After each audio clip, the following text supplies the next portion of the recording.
The space station hung in orbit around a dying star, its metal surface reflecting the dim orange light. Inside the main hall, representatives from 4 different alien species sat in a circle. The Corinthians were tall reptile creatures with thick scales covering their bodies. The Vexnari looked like giant insects with multiple arms and glowing eyes. The Dorvath were made of living crystal that changed colors when they moved.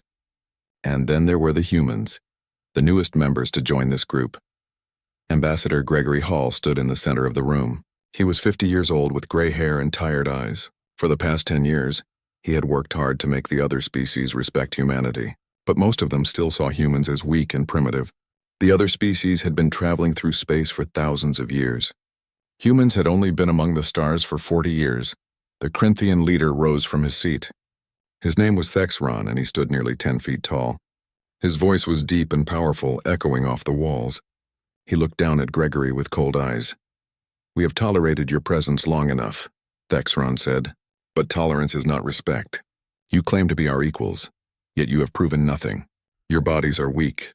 Your minds are slow. Your technology is primitive." Gregory felt his jaw tighten, but he kept his face calm. He had expected something like this. The other species had been looking for an excuse to put humans in their place. "What do you propose?" Gregory asked. Thexron smiled, showing rows of sharp teeth. "A tournament. The ancient laws allow any species to challenge another to prove their worth. Each species will send one champion. These champions will fight without weapons or technology, just their bodies and their skills. The winner's species will gain better trade routes and more territory for 10 years. Gregory understood immediately. This was designed to humiliate humanity. In a contest of pure physical strength, humans would lose badly. The Corinthians were stronger and tougher. The Vexnari were faster and had more limbs. The Dorvath could use strange powers that humans didn't understand. "And if we refuse?" Gregory asked, though he already knew the answer. "Then you admit you are inferior," Thexron said, "and you will be treated as such." The other species in the room watched with interest. Some looked amused. Others looked bored, as if the outcome was already decided. No one believed humans could win. Gregory took a deep breath. "We accept your challenge." That night, Gregory sent an urgent message back to Earth. He needed someone special. Someone who could fight against impossible odds and somehow find a way to win. The military records were searched. Combat instructors were questioned. Finally, a name came back. Captain Kate Morrison. Kate was currently serving on a military ship in a distant part of space. She was 32 years old and had grown up on a ranch in Montana. As a child, she had helped her family work the land, learning that hard work and determination could overcome most obstacles. When she turned 18, she joined the Marines looking for adventure. What she found was that she had a natural gift for fighting. Her instructor said she moved like water, flowing around attacks and striking from unexpected angles. Other fighters said facing her was like fighting 3 people at once, because she was always somewhere they didn't expect. By the time she was 25, Kate had won championships in 3 different fighting styles. She could box, wrestle, and use techniques from a dozen different martial arts. But what made her truly dangerous was her mind. She studied her opponents carefully, finding their weaknesses and exploiting them without mercy. When the message came ordering her back to Earth, Kate was confused. She had been expecting to finish her tour of duty quietly. Instead, she found herself on a fast ship heading home with no explanation.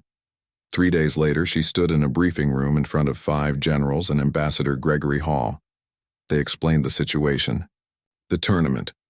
The challenge. The stakes. "They want to embarrass us," one general said bluntly. "They think we'll send someone who gets crushed in seconds. It'll be broadcast across the entire galaxy. Every species will see humanity lose." Kate looked at the holographic images of her potential opponents. The Corinthian champion was a warrior named Jarketh, who had fought in 17 wars. He had killed enemies with his bare hands while they were wearing armor. The Vexnari warrior was called Scion Blade 17, a creature enhanced with biological improvements that made it faster than anything natural. The Dorvath champion could generate electromagnetic pulses that disrupted nerve signals. "They're all bigger than me," Kate said calmly. "Stronger too, and they have abilities I don't have." "So you think we should forfeit?" one of the generals asked. Kate smiled slightly. "I didn't say that.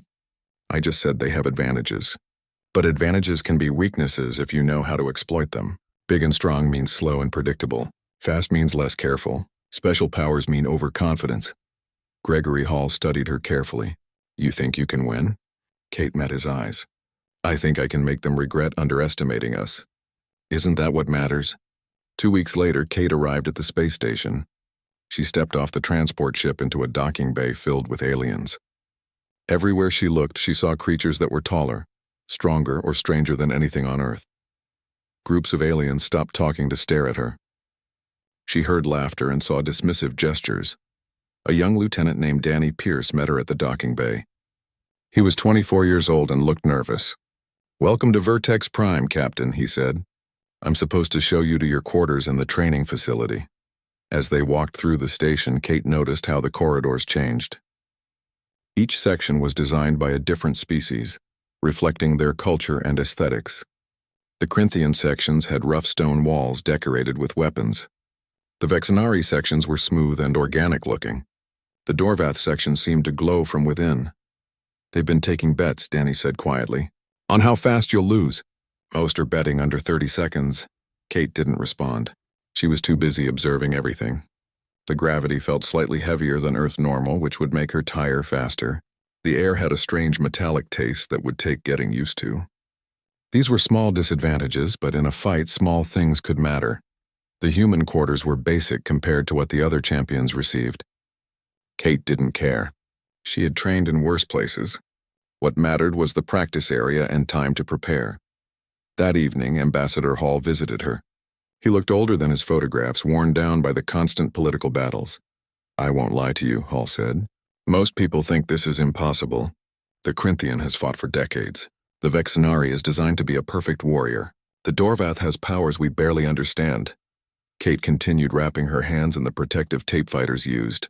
The ritual was comforting, familiar. What do you think? She asked.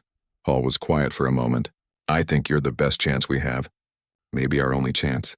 If you lose, humanity's position in the galaxy becomes much worse. We'll be seen as the weak species that couldn't even put up a good fight. And if you win, Hall said slowly, everything changes. But that's a big if. Kate finished wrapping her hands and stood up. She walked to the window and looked out at the stars. Somewhere out there was Earth, her home, filled with billions of people who were counting on her whether they knew it or not. They're expecting me to fight like they fight, Kate said. To try to match their strength or their speed or their powers. That would be stupid. I need to make them fight my way. And what way is that? Kate smiled. They'll find out soon enough. The next morning, Kate began her training. She studied recordings of her opponents over and over. Watching how they moved, how they attacked, how they defended, she looked for patterns and weaknesses. Every fighter had them. The trick was finding them before the fight started. Jarketh was powerful, but he telegraphed his attacks slightly. The Vexenari was incredibly fast, but seemed to favor certain combinations. The Dorvath was the unknown, which made it the most dangerous. Danny Pierce helped her train, acting as a practice opponent even though he knew he wasn't in her league. Other human personnel on the station came to watch during their off hours. Word had spread about what Kate was trying to do. For many of them, she represented something important. Hope that humanity could compete with these ancient species. Proof that humans belonged among the stars. The arena itself was impressive. It was a huge sphere 100 meters across with adjustable gravity and atmosphere. Viewing platforms surrounded it, allowing thousands of spectators to watch from every angle. The fights would be broadcast across the galaxy, reaching billions of viewers.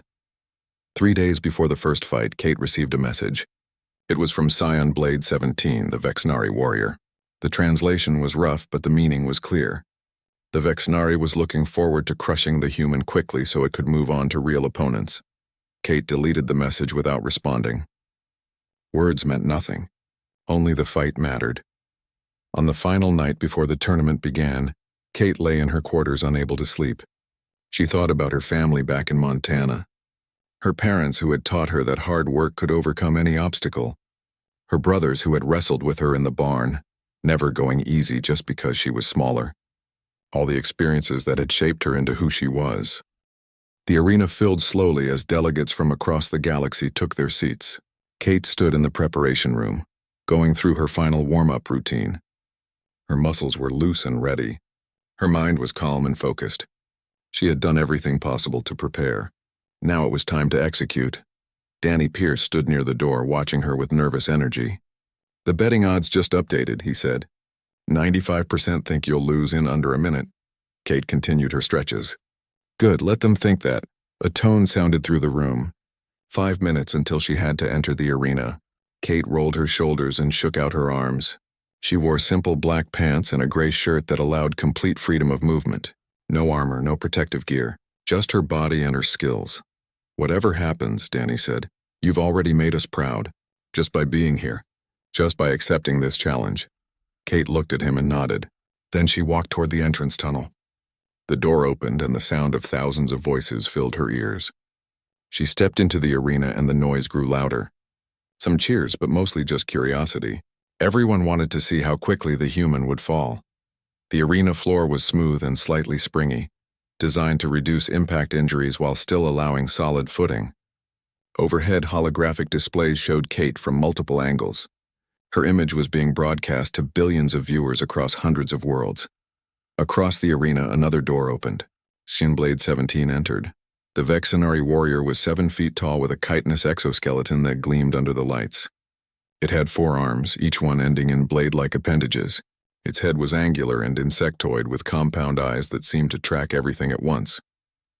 The creature moved with a liquid grace, each step precise and controlled. Kate studied her opponent as they approached the center of the arena. The Vexenari was exactly as the recordings had shown. Fast, flexible, dangerous. But recordings couldn't capture everything. Now she could see small details. The way certain joints moved slightly differently than others. The rhythm of its breathing. The micro-adjustments in its stance. An official stepped forward. He was from a neutral species, neither humanoid nor insectoid. He spoke in a language that the translator rendered into English. "The rules are simple. Fight until one combatant cannot continue or submits. No weapons. No external technology. Victory brings honor to your species. Defeat brings shame. Do you both understand?" Kate nodded. Blade 17 made a clicking sound that meant agreement. "Then take your positions." Kate and the Vexenari moved to opposite sides of a circle marked on the arena floor, 20 meters apart. Enough distance for both fighters to prepare, but close enough that the fight would begin quickly. The official raised his hand. The arena fell silent. Thousands of beings held their breath. The hand dropped. Blade 17 moved like lightning, closing the distance in less than 2 seconds. Its forearms became a blur of strikes aimed at Kate's head, chest, and legs simultaneously. The attack was overwhelming, designed to end the fight before it really began. Kate dropped into a slide, passing under the barrage of strikes. She came up behind the Vexenari, already moving into her counterattack. Her leg swept through the creature's stance, using its forward momentum against it. The Vexenari stumbled but recovered quickly, spinning to face Kate. Its compound eyes tracked her movements with predatory focus. The creature attacked again, this time more carefully, probing for weaknesses. Kate blocked and dodged, studying the pattern. The Vexenari was faster than her, no question. And with 4 arms, it could attack from more angles than she could defend simultaneously. But speed and numbers weren't everything. She noticed that the creature's rear left leg was slightly favored. Not much, maybe an old injury or a structural weakness, but enough. Every fighter had tells. Every body had limitations. The fight stretched from seconds into a full minute. The crowd began murmuring. This wasn't what they expected. The human was supposed to lose quickly, overwhelmed by superior physical capabilities. Instead, she was holding her own. Blade 17 began to adapt, using its hive-enhanced mind to process patterns and predict Kate's movements.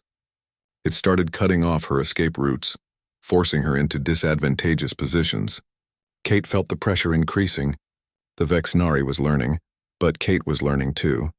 She switched styles mid-fight, moving from fluid defensive counters to explosive aggressive strikes. The change confused the Vexenari's pattern recognition. Its predictions became less accurate. 2 minutes in, Kate saw her opening. The Vexenari launched a complex forearm combination attack, committing fully to overwhelming her with simultaneous strikes from multiple angles. For a fraction of a second, the creature's center mass was exposed, all 4 arms extended outward. Kate stepped forward into the attack instead of away from it. She accepted a glancing blow to her shoulder that sent pain shooting down her arm. But now she was inside the Vexenari's reach. where those long limbs and multiple arms became a disadvantage instead of an advantage. She drove her shoulder into the creature's thorax with every ounce of strength she possessed. The impact echoed through the arena. Kate felt the exoskeleton crack under the force. The Vexenari made a sound like air escaping from a punctured tire. The creature stumbled backward, its breathing labored and irregular. One of its arms hung uselessly. Kate pressed her advantage, not giving it time to recover. She struck the same spot twice more, each impact widening the crack in the exoskeleton. Scion Blade 17 collapsed to the arena floor. It tried to rise, but its legs wouldn't support it. After a moment, it made the gesture of submission. Tapping the ground 3 times with one of its functioning arms, the arena erupted in noise. Shock, disbelief, excitement. The impossible had just happened. A human had defeated a Vexenari Bladecast warrior in single combat. Kate stood over her fallen opponent, breathing hard. Her shoulder throbbed where she had taken that glancing blow. But she was still standing, still conscious, still capable of fighting. She did something that confused many of the observers. She extended her hand to Scion Blade 17, helping the wounded warrior to its feet.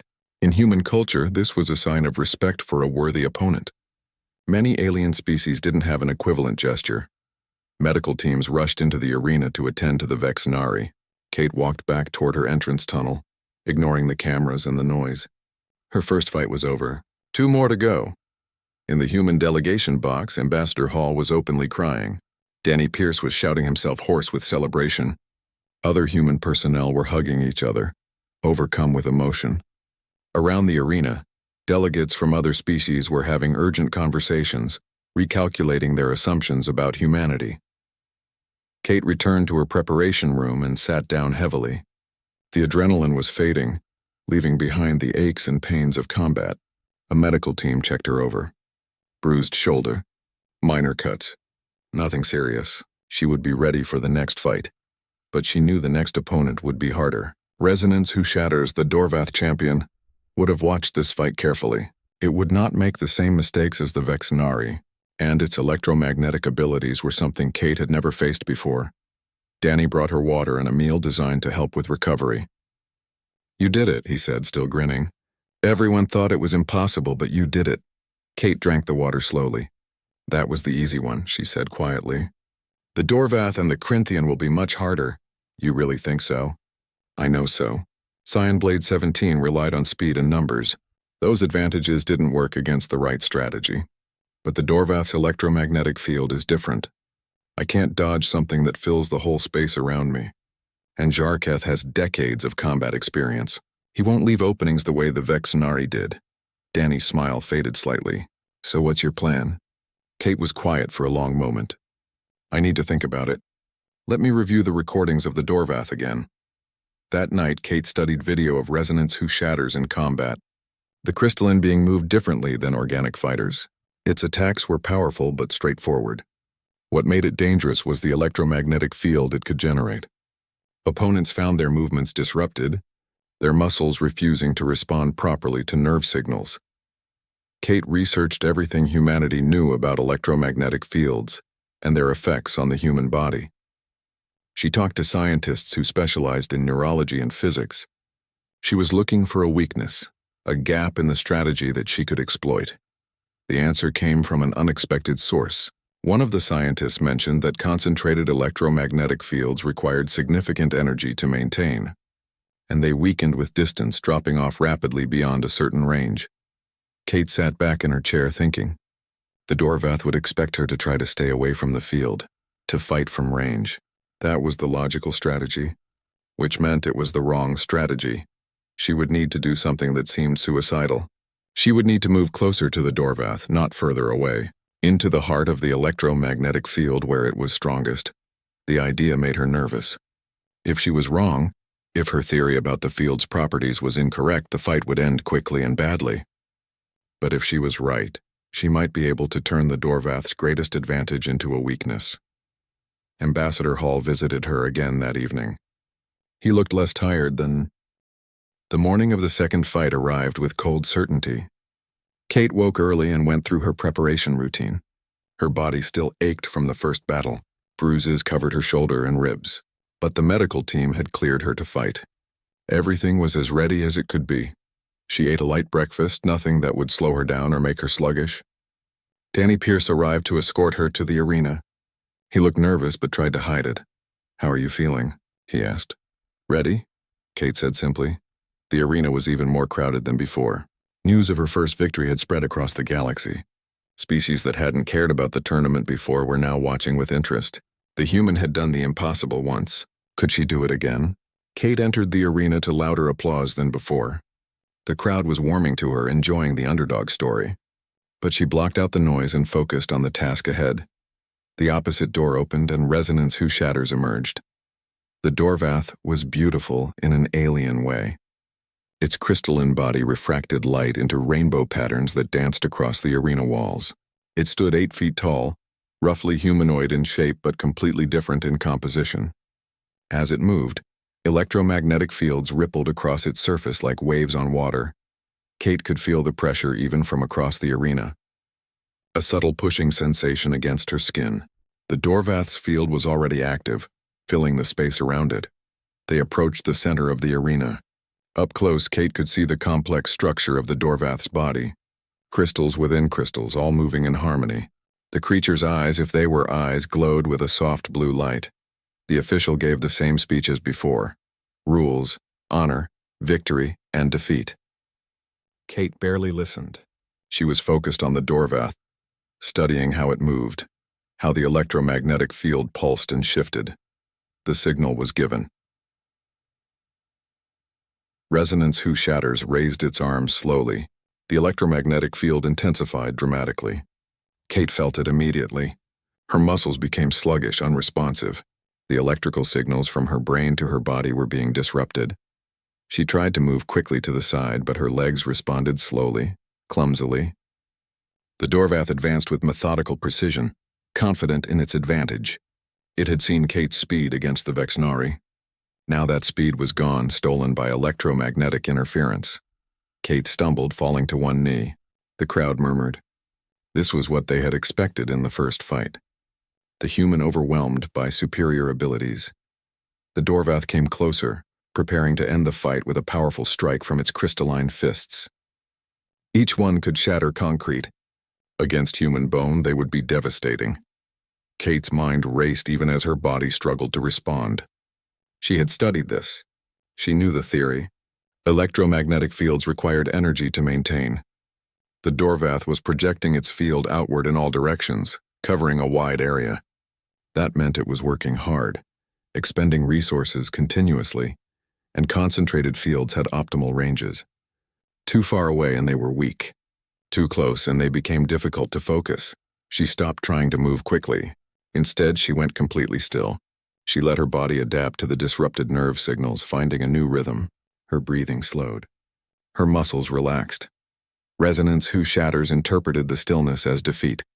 The Dorvath moved even closer, within arm's reach, preparing to deliver the finishing blow.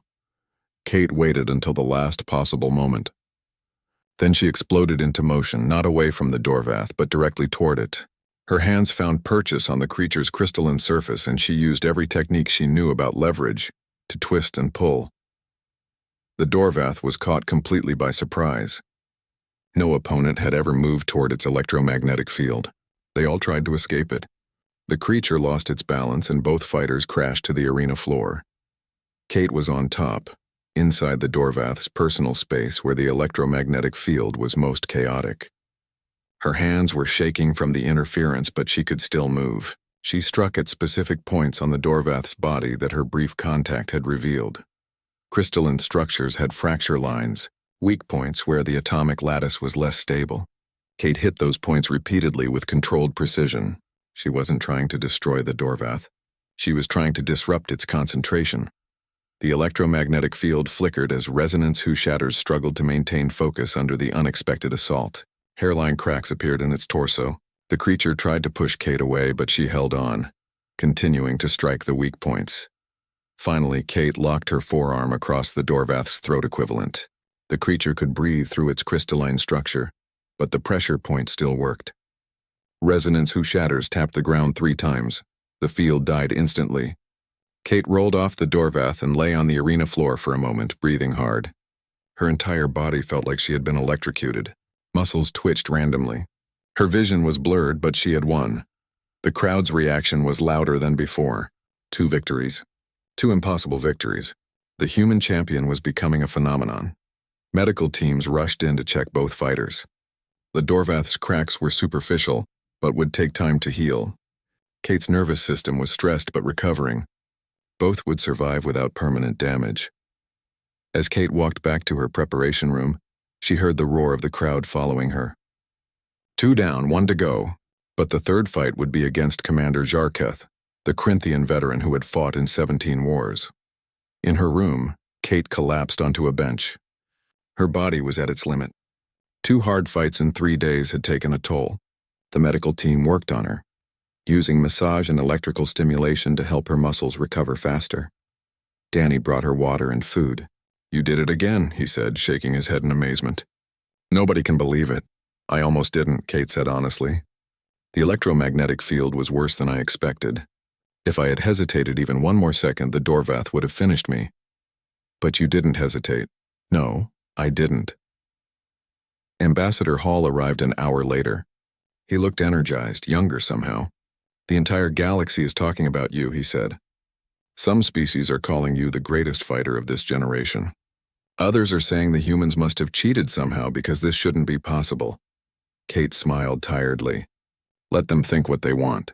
I still have 1 more fight." Hall's expression became serious.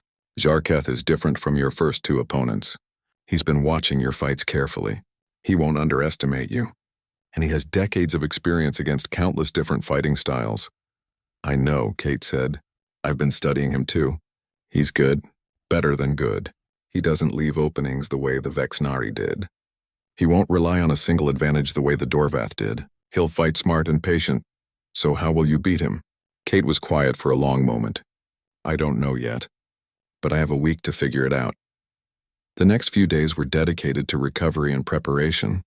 Kate's body needed time to heal from the accumulated damage. She rested more than she trained, letting her muscles rebuild and her nervous system fully recover from the Dorvath's interference.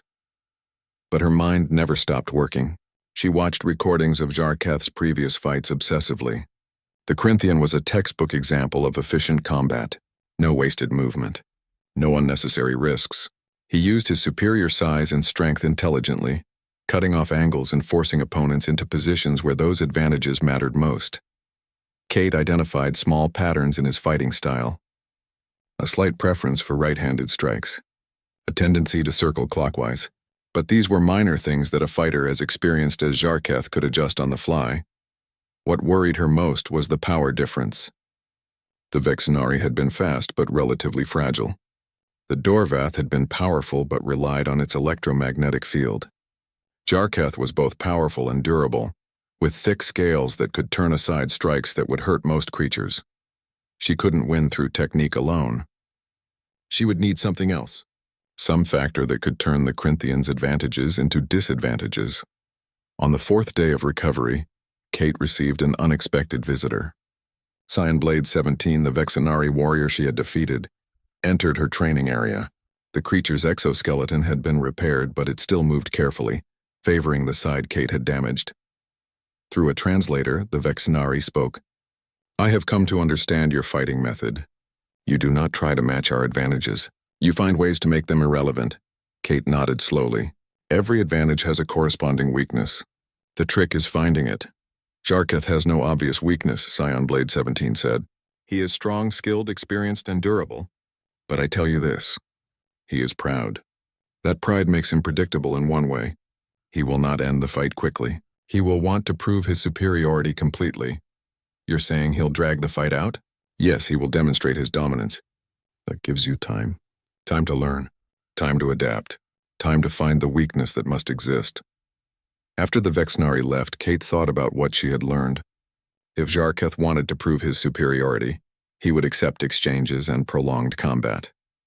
That gave her opportunities, but it also meant taking more damage. She would need to accept punishment. To let Jarketh hit her, not once but multiple times, she would need to study him during the fight itself, learning his patterns in real time while her body was being battered. The arena was filled beyond capacity for the final fight. Delegates stood in the aisles when seating ran out. The viewing platforms were packed with beings from hundreds of different species. This was more than a tournament now. It had become a galactic event. Kate entered the arena to thunderous applause. The crowd had embraced her story. The weak human who had somehow defeated two superior opponents.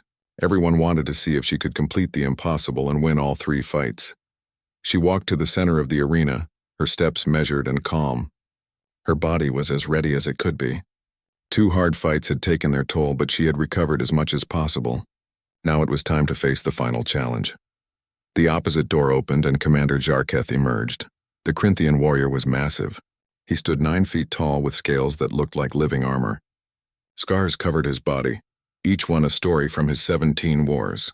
He moved with the confidence of someone who had survived hundreds of battles and won them all. As they approached each other, Kate saw intelligence in the Corinthian's eyes. This wasn't a mindless brute. This was a warrior who had spent decades perfecting his craft.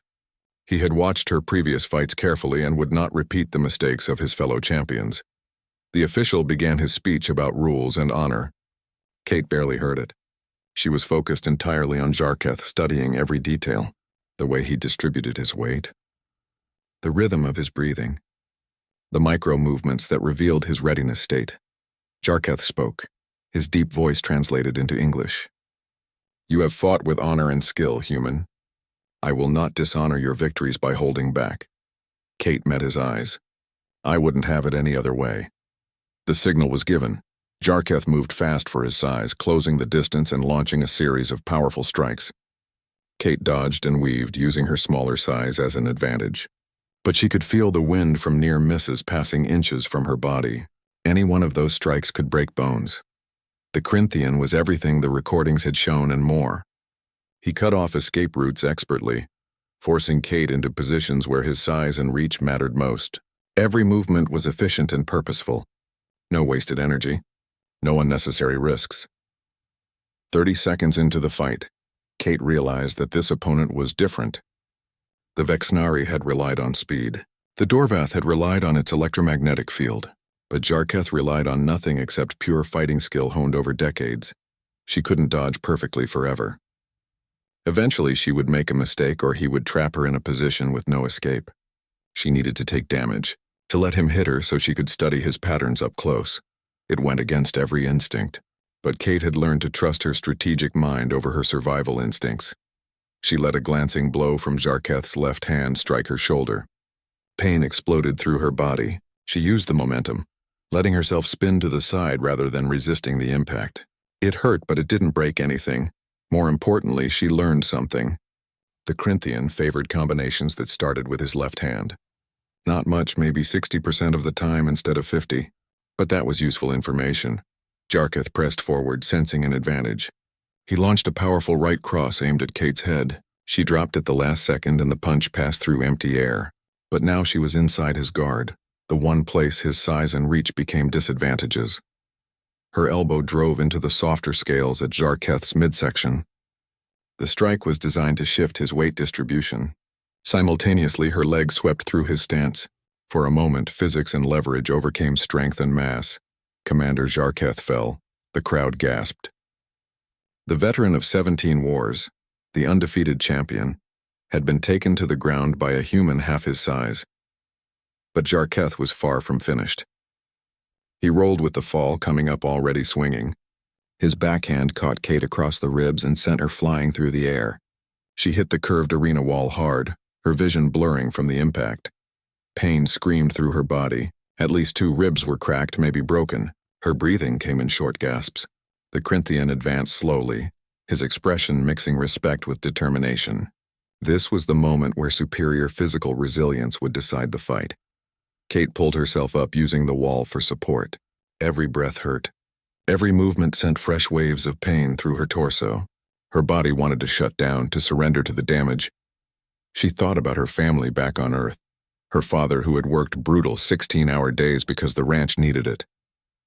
Her mother who had delivered a calf in a snowstorm because waiting wasn't an option. Generations of her family who had persevered through impossible situations because giving up simply wasn't in their nature. Kate pushed away from the wall and stood on her own. Blood ran from a cut above her eye where she had hit the wall. Her ribs were damaged, but she was still conscious, still capable of fighting. The crowd fell silent. There was something in Kate's stance that transcended species boundaries.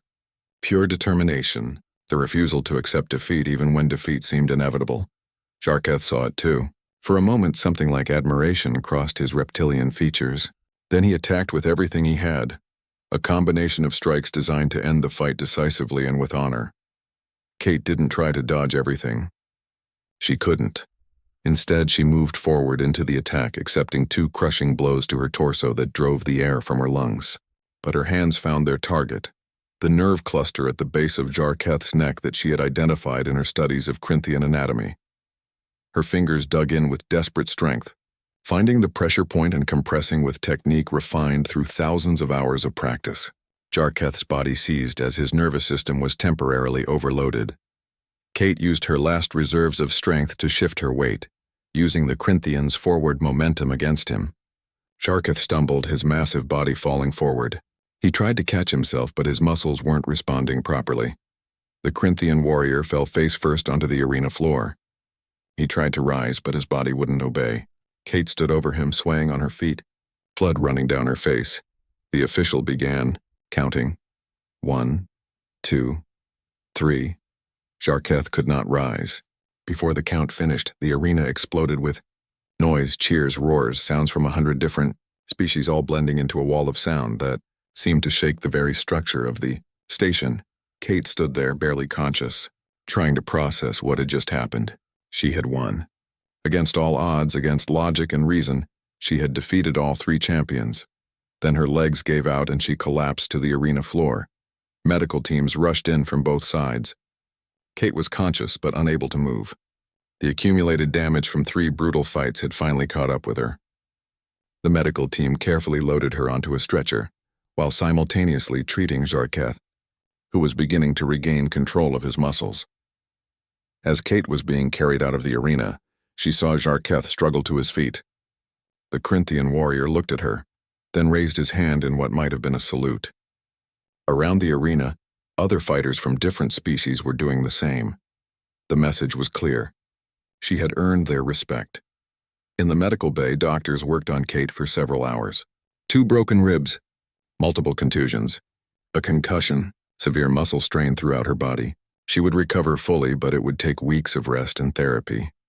Ambassador Hall visited as soon as the doctors allowed it. He looked 10 years younger than when this had all started. "You did it," he said simply. "You actually did it." Kate tried to smile, but it hurt too much. "How bad is the political fallout?" she managed to ask. Hall laughed. "Fallout? Kate, you've changed everything. The Council has already approved new trade agreements. 3 species that refused to acknowledge humanity last week are now requesting formal diplomatic talks. You've given us respect that would have taken decades to earn otherwise." "Good," Kate whispered. "That's what we needed."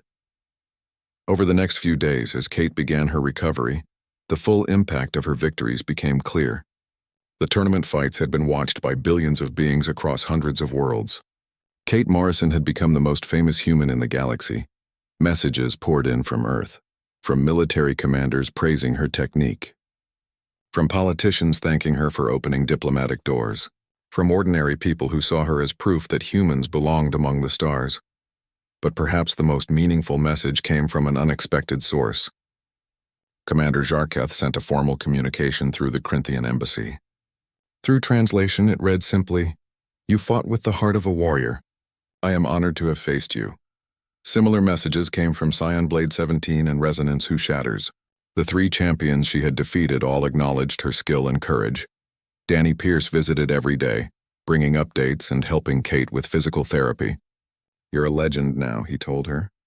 "There are kids on Earth practicing martial arts because they want to be like you. Some of the alien species are asking if we can teach them human fighting techniques." Kate thought about that. She had simply done what needed doing, using the skills she had spent years developing, but the impact had gone far beyond just winning fights. She had changed how the galaxy saw humanity. A week after the final fight, Kate was cleared to walk around the station. 3 weeks after the tournament, Kate stood in the council chamber as a formal guest rather than a fighter. Her ribs had healed enough that she could move without constant pain. The concussion had cleared. The bruises had faded. Her body was recovering, though she would carry the scars forever. The ceremony was attended by delegates from dozens of species. The atmosphere was completely different from her first visit to this place. Then she had been viewed with contempt and dismissal. Now, beings from across the galaxy watched her with respect and curiosity. The head of the Galactic Council, a being from an ancient species that looked like living fog, spoke in a voice that the translator rendered with unusual reverence. Champion Kate Morrison of Earth, you have completed the trial of supremacy in a manner not seen in centuries. You defeated 3 warriors, each superior to you in physical capabilities through skill, intelligence, and determination. The Council recognizes your achievement and grants humanity expanded trade rights and territorial claims as agreed. Applause filled the chamber. Kate stood there in her formal uniform, accepting the recognition but thinking about everything that had led to this moment.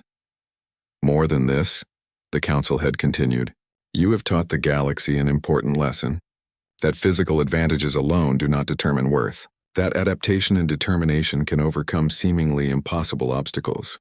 The Council formally declares you Champion of Champions, an honor held by only 7 beings in our recorded history. More applause. Kate nodded her thanks but said nothing. She had learned that sometimes silence was more powerful than words.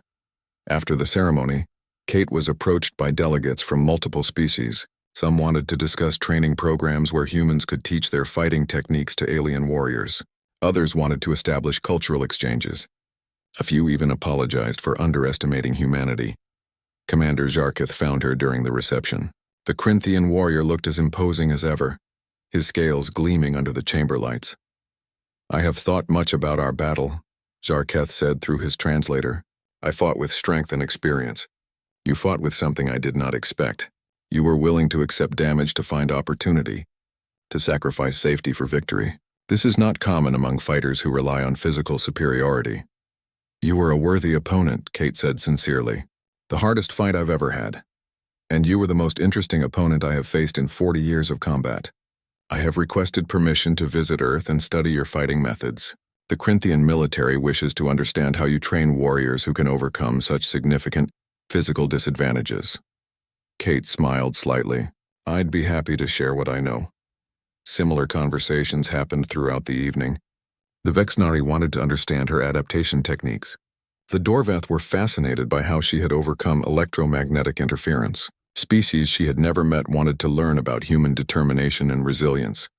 What had started as a challenge designed to humiliate humanity had become something entirely different. It had opened doors to collaboration and mutual respect that might have taken decades to establish through normal diplomatic channels. Ambassador Hall found Kate near the end of the reception. How are you holding up? He asked. Tired, Kate admitted. But good. This is surreal. A month ago I was just a soldier on a ship. Now I'm apparently changing galactic politics. You earned it. Every bit of it. Hall paused, then continued.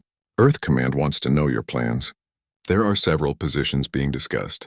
Training new fighters, diplomatic attaché, military advisor. You have options. Kate looked out the chamber windows at the space station beyond. I need time to think about it. This has all happened so fast. Take the time you need. You've earned that too. The journey back to Earth took 2 weeks on a diplomatic vessel. Kate spent most of that time resting and thinking about her future. Messages kept coming in from across the galaxy and from home. Interview requests, job offers, endorsement deals. Everyone wanted a piece of the champion of champions.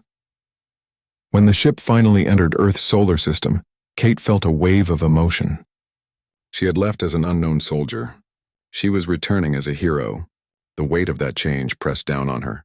The ship landed at a military base in Virginia. As Kate walked down the ramp, she was met by a crowd of hundreds. Military personnel, government officials, news reporters, all of them wanting to see the woman who had changed humanity's place in the galaxy. The next few weeks were a blur of ceremonies and meetings. She received medals from 3 different governments. Universities offered her honorary degrees. Sports organizations wanted her to endorse their programs. The attention was overwhelming, but Kate kept thinking about what mattered most. The message her victories had sent to both humans and aliens. That determination could overcome physical limitations. that humans belonged among the stars not because they were superior, but because they refused to accept artificial limitations. 6 months after the tournament, Kate made her decision about her future. She would split her time between training new fighters and working as a diplomatic advisor.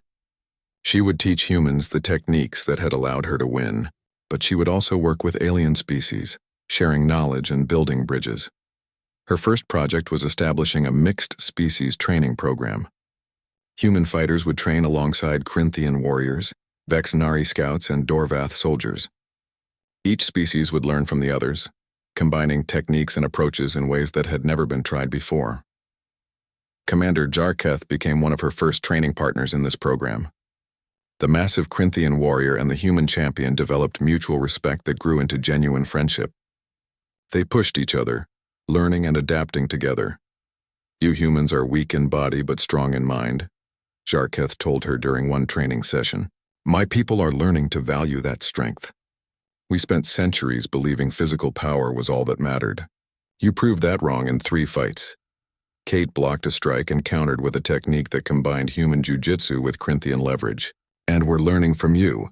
Your understanding of positioning and angles is incredible. Combined with our adaptability, it creates something new." This was the real victory, Kate realized. Not the tournament itself, but what came after. The tournament had opened minds and changed perceptions. What they built afterward would determine whether that moment of change became lasting progress. A year after the tournament, Kate visited a school on Mars colony. She had been invited to speak to students about her experiences. The auditorium was packed with children of all ages, their eyes wide with excitement. "You fought 3 aliens and won," one young girl said during the question session. "How did you do it?" Kate thought carefully about her answer. "I didn't win because I was stronger or faster. I won because I studied my opponents. I adapted my strategy for each one, and I never gave up even when it seemed impossible." "But weren't you scared?" another child asked. "Terrified," Kate admitted. "Every single fight. But fear is just information. It tells you the situation is dangerous and important. The trick is using that fear to focus instead of letting it paralyze you." An older student raised his hand. "Some people say you're the greatest fighter in human history. Do you think that's true?" Kate shook her head. "I'm just someone who worked hard and got lucky. There are better fighters out there. Stronger people, faster people. What I did was show that humans can compete on the galactic stage. But I'm not special. Any of you could do what I did if you train hard and never give up." After the talk, several students approached her with questions. One boy told her he had started taking martial arts classes because of her.